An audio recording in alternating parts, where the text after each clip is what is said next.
اینجا پل خراسان شهر شبرغان است. شاهراهی که روزانه صدها موتر اموال تجارتی از طریق بندر آقینه وارد افغانستان شده و از این مسیر عبور و مرور می کند.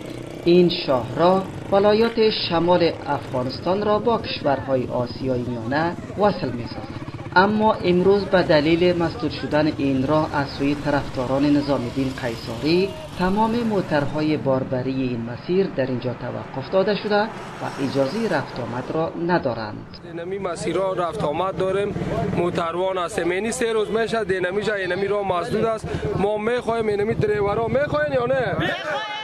میخوایم که این مسیر تنها شاهراه شبرغان میمنه نیست که برای موترهای باربری مسدود شده باشد، بلکه رانندگان موترهای شاهراه شبرغان مزار و شبرغان سریپل نیز با این مشکل مواجه‌اند.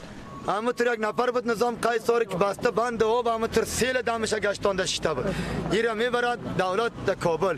از همه خاطر ملت ولایت جوزجان تصمیم گرفت است که چیز مال تجار باشه، چیز راحت دولت که از همه سرک که باریاب و کابل و جوزجان که عقل بر میکنن این موتر را بسته جاده را قید میکنیم سر سرک مردم ریختگی است. مظاهراتیان خشمگین روز چهارشنبه دفاتر دولتی و موترها را آتش زدند.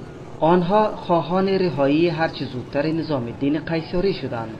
قیصاری یکی از قماندان‌های وفادار به جنرال عبدالرشید دوستم هفته گذشته پس از آن بازداشت شد که بر اساس ادعاها در یک جلسه امنیتی چند تن را به مرگ تهدید کرد. دولت افغانستان میگوید قیصاری به لوی سورنوالی معرفی شده است.